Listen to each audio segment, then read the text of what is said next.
I am sorry, sir, that I have hindered you, but I protest he had the chain of me, though most dishonestly he doth deny it.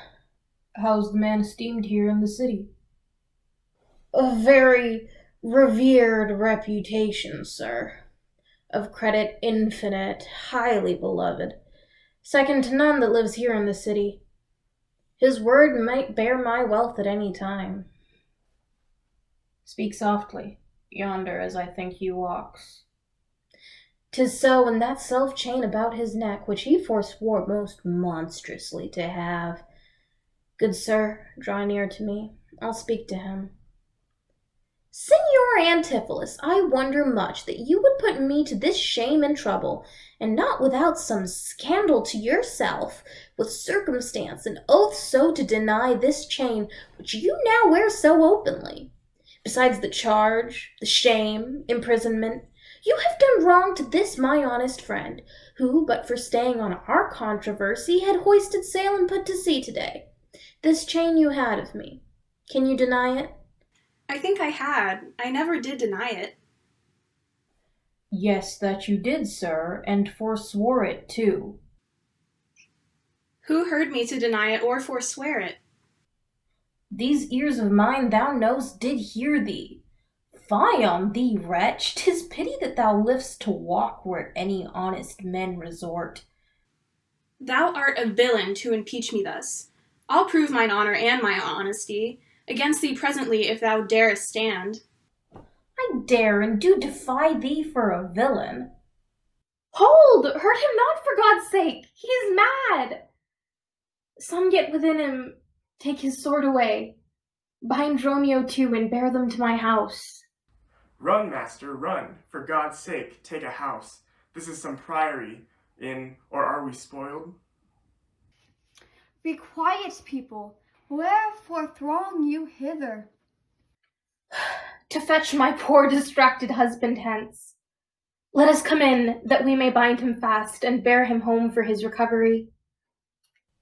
I knew he was not in his perfect wits. I am sorry now that I did draw on him. How long hath this possession held the man? This week he hath been heavy, sour, sad, and much different from the man he was. But till this afternoon his passion never brake into the extremity of rage.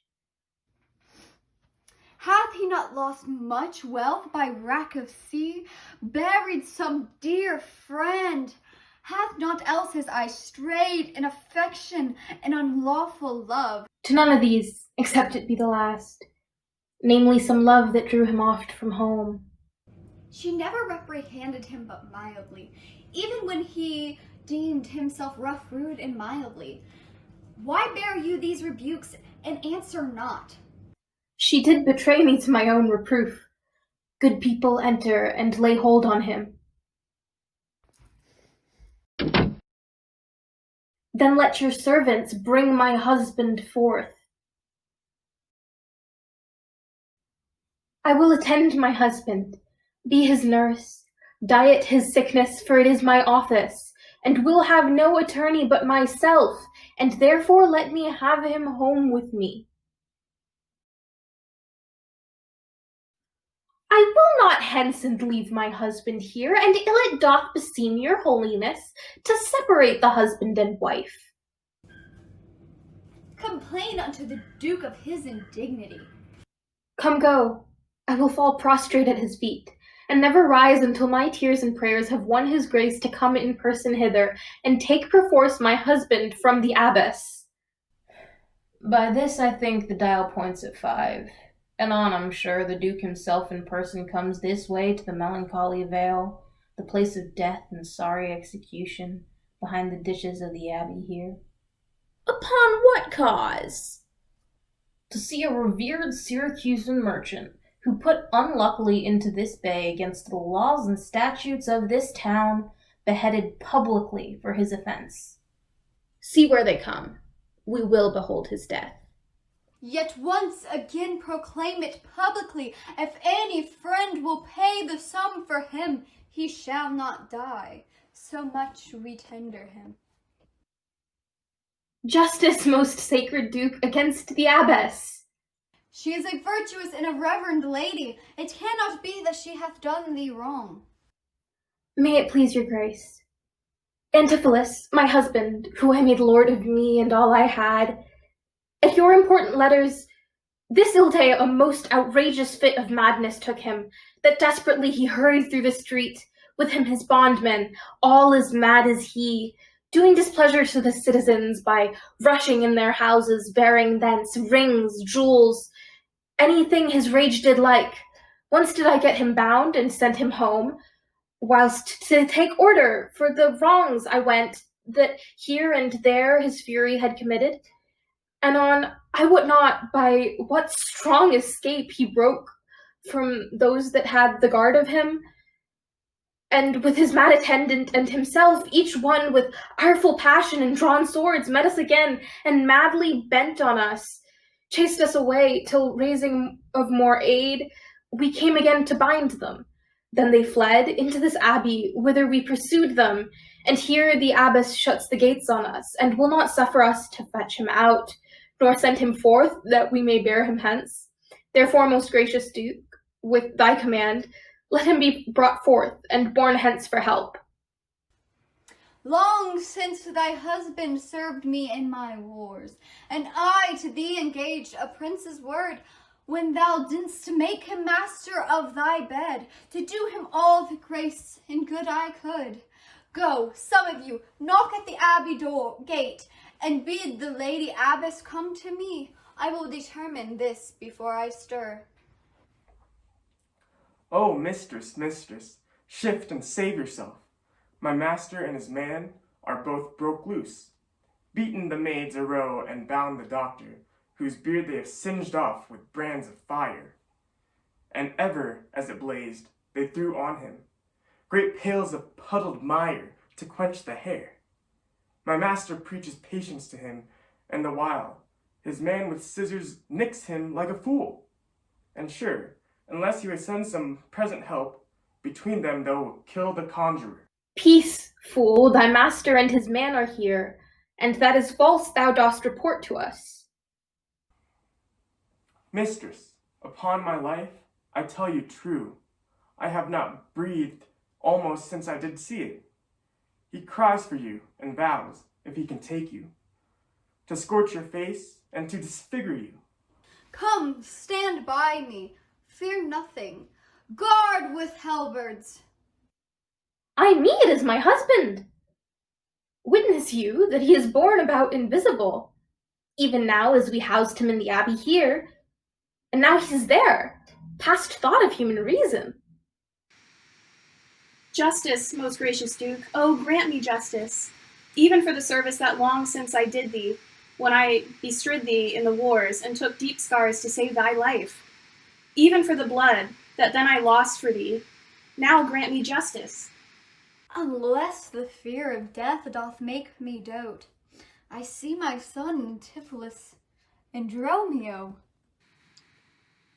Justice, sweet prince, against that woman there, she whom thou gavest to me to be my wife, that hath abused and dishonored me, even in the strength and height of injury.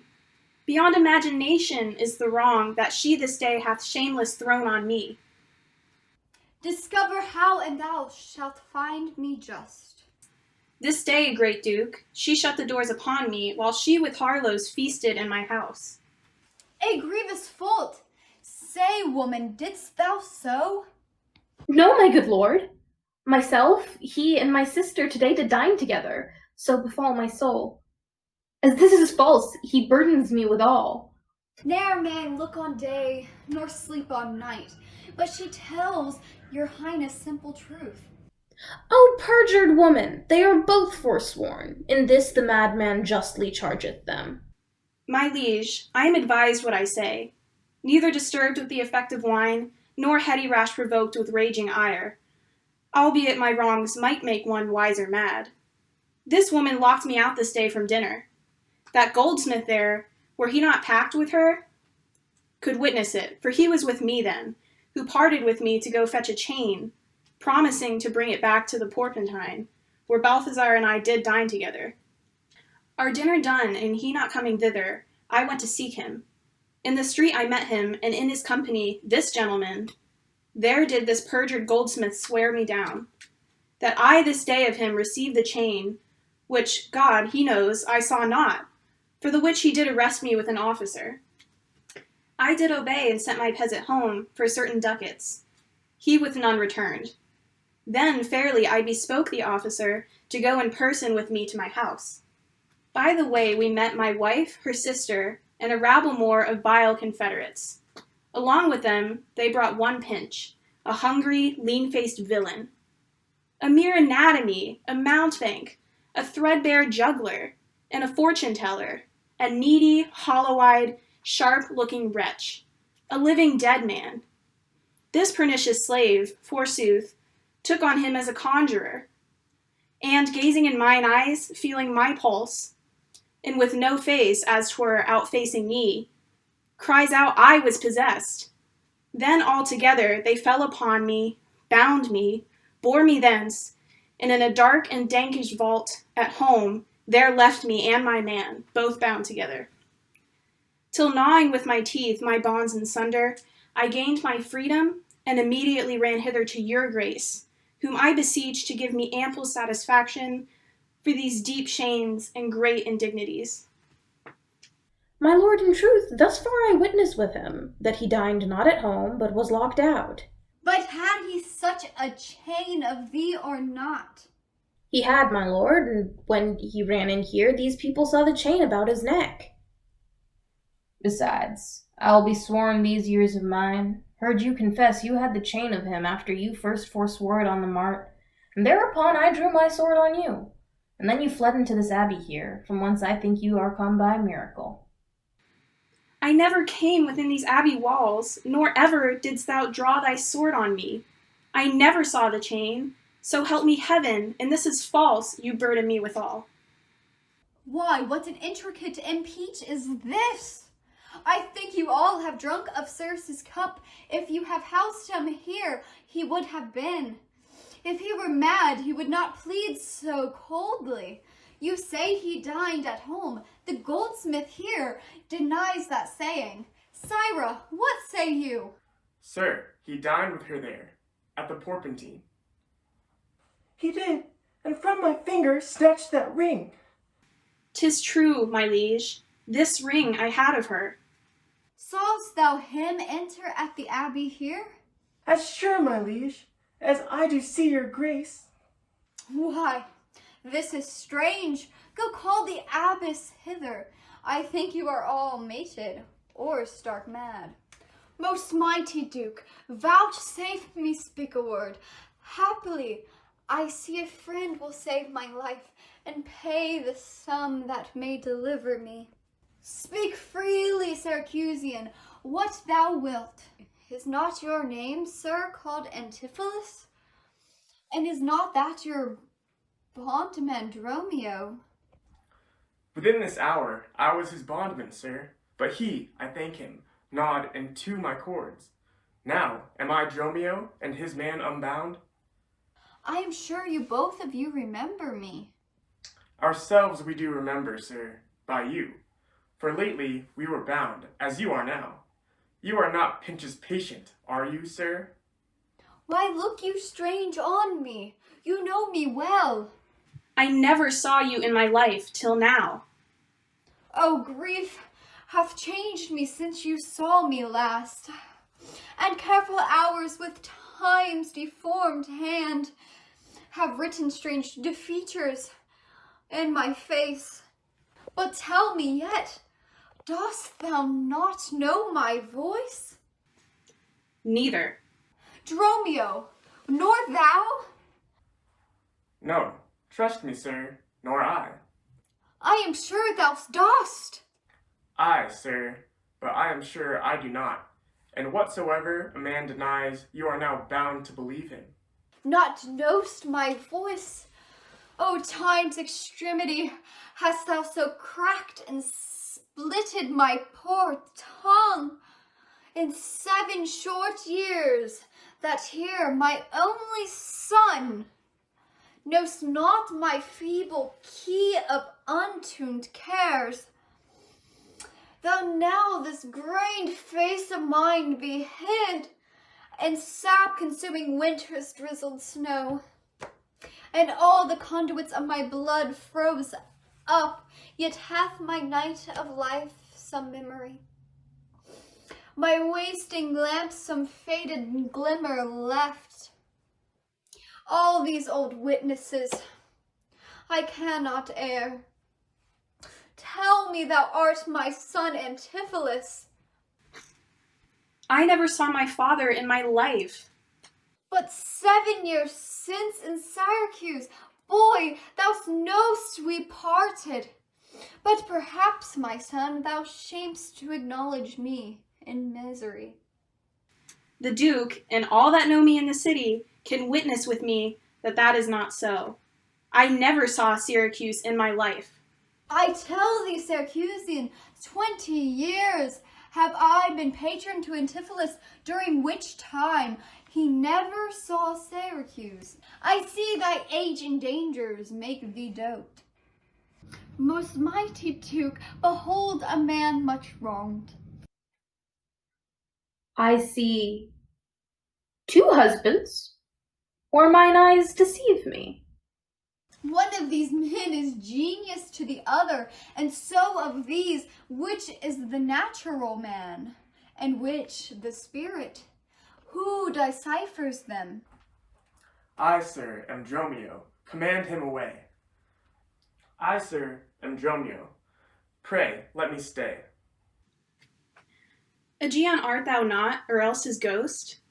O my old master, who hath bound him here? Whoever bound him, I will loose his bounds, and gain a husband by his liberty. Speak, old Egon, if thou beest the man that hadst a wife once called Amelia, that bore thee at a burden 2 fair sons. Oh, if thou beest the same Egon, speak, and speak unto the same Amelia. Why, here begins his morning story right. These 2 Antipholuses, these 2 so alike, and these 2 Dromios, one in semblance besides her urging of her wrack at sea. These are the parents to these children, which accidentally are met together. If I dream not, thou art Amelia. If thou art she, tell me, where is that son that floated with thee on that fatal raft? By men of Epidamum, he and I, and the twin Dromio, all were taken up. But by and by rude fishermen of Corinth by force took Dromio and my son from them, and me they left with those of Epidamum. What then became of them I cannot tell. I to this fortune that you see me in. Antipholus, thou camest from Corinth first. No, sir, not I. I came from Syracuse. Stay, stand apart. I know not which is which. I come from Corinth, my most gracious lord, brought to this town by that most famous warrior, Duke Menaphon, your most renowned uncle. And I, with him. Which of you Aye, 2 did gentle dine with me mistress. today? And are not you my husband? No, I say nay to that. And so do I. Yet did she call me so, and this fair gentlewoman, her sister here, did call me brother. What I told you then, I hope I shall have leisure to make good. If this be not a dream I see and hear. That is the chain, sir, which you had of me. I think it be, sir, I deny it not. And you, sir, for this chain arrested me. I think I did, sir. I deny it not. I sent you money, sir, to be your bail. By Dromio, but I think he brought it not. No, none by me. This purse of ducats I received from you, and Dromio my man did bring them me. I see we still did meet each other's man, and I was taken for him, and he for me. And thereupon these errors are arose. These ducats pawn I for my father here. It shall not need. Thy father hath his life. Sir, I must have that diamond from you. There, take it, and much thanks for my good cheer.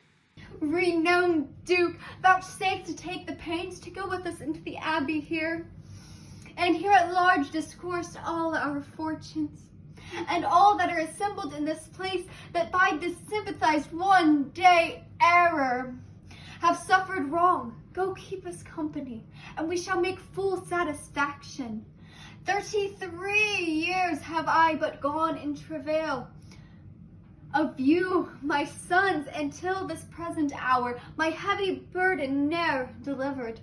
The Duke, my husband, my children both, and you, the calendars of their nativity, go to a gossip's feast, and go with me, after so long grief, such nativity. With all my heart, I'll gossip at this feast. Master, shall I fetch your stuff from the shipboard? Dromio, what stuff of mine hast thou embarked?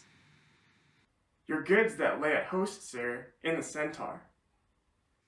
He speaks to me. I am your master, Dromio. Come, go with us. We'll look to that anon. Embrace thy brother there. Rejoice with him. There is a fat friend at your master's house that kitchened me for you today at dinner.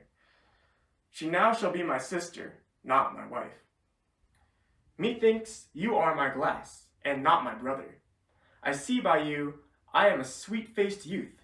Will you walk in to see their gossiping? Not I, sir. You are my elder. That's a question. How shall we try it? We'll draw cuts for the senior. Till then lead thou first. Nay, then, thus, we came into the world like brother and brother, and now let's go hand in hand, not one before another.